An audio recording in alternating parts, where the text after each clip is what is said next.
But why am I here? Why am I doing this? Because so many people, though, they also are like, well, I don't have a why, like right now. I don't have a reason right now. And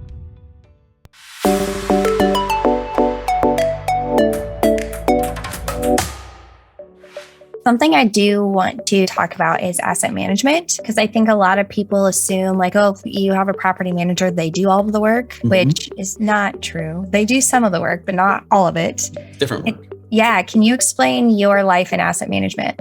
So that's what I do. It started in multifamily. First deal, I told you that 40 unit, and then I joined up with Matt in the DeRosa group and started running asset management. So that on a smaller deal, on a single family house, the asset manager and the property manager are probably the same, and the roles are super overlapped, right? There's the whole, you're probably self-managing and handling the rent collection and deciding what we should renovate and all those other things.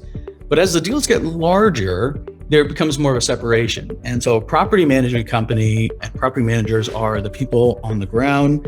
They're the ones signing leases. They're the ones keeping in touch with the market, talking to the tenants and the residents, putting on events, all the property level stuff. Asset management sits above it. And I wish it was just manage the managers, which is the common phrase. Sounds easy, but asset management starts, before we buy a property. It starts by creating the business plan with the underwriter, right? So what are we going to do? It's a value add property.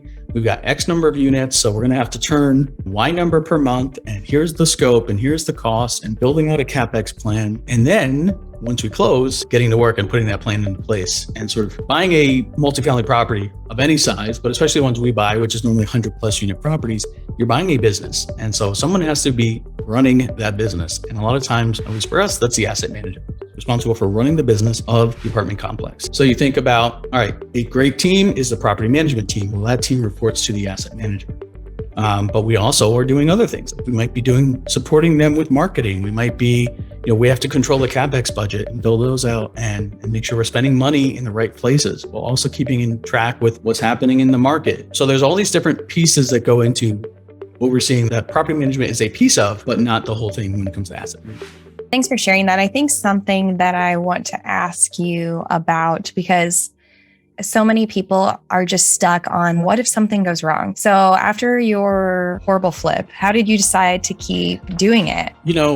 There's always going to be something that goes wrong, right? Everyone sets out this picture perfect plan, or they hear a podcast that says it's easy. You do X, Y, and Z. It's 3 easy steps or whatever. And we all know at our heart that it's not true, but it's what are your goals and why are you doing it? Why? For me, it's like, at first it started off as maybe a little extra income for retirement. And then it sort of morphed as I bought those 3 rentals and I got to buy properties with other people's money. I was like, oh, there's a challenge here of like figuring out the solution that I really energized me from a creativity standpoint. Like, who's got the money? Who's got the property? How can I position this deal so that it makes sense for them, but I also get money for doing this? Like, this is cool, like some cool problem solving. So that, that part of it is exciting and energizing. And then I realized like, oh, there's actually a path here that can set my family up, and I've got 2 young boys and a wife, and I was like, I'm excited to like build something for them and for us to enjoy life. And so it kind of got me going. And so every time something goes wrong, and there's always something that goes wrong, you just remember, like, why am I doing this? And is it worth what I think I can get out? I have that discussion. Yeah, I'm at Home Depot 4 times today for this and my handyman doesn't know what's going on, and he cut the door wrong, and there's all these things that happen.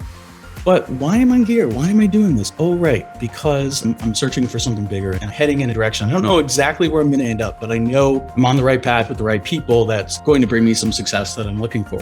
That was enough to keep me going. No, I like that a lot, just because so many people, though, they also are like, well, I don't have a why, like right now. I don't have a reason right now. And I think even a big thing to just say is like, your why will forever evolve also, right? Yeah. So like, it's just strong enough to keep it going every day, because it's not like we all wake up with like this really great motivation and we're like, yes, I mean, like we have to have that extra push tig, and that's where like your why totally comes in and is super important. And it's okay to be like selfish about your why. A lot of people say family. That's a big one for me, but the challenge of it, can I figure my way out of this problem? That's a cool why too. And maybe you're bored at your job and you're just looking for a little excitement or to flex those problem solving muscles. Why not? That's exciting too. So thank you so much for listening to this video. If you found value in this content, please go ahead and like down below and subscribe and ring that bell so you'll be notified when we have new content that comes out. Finally, if you're interested in investing passively with Suzy and I, we have a lot on our schedule for 2022, so please be sure to just go ahead and reach out to us. You can email us at exploremore@adventurousrei.com, and we'll be sure to respond to your email and set up a call so we can get to know you a little bit better. Absolutely. Until next time, explore more, adventure awaits. Woo!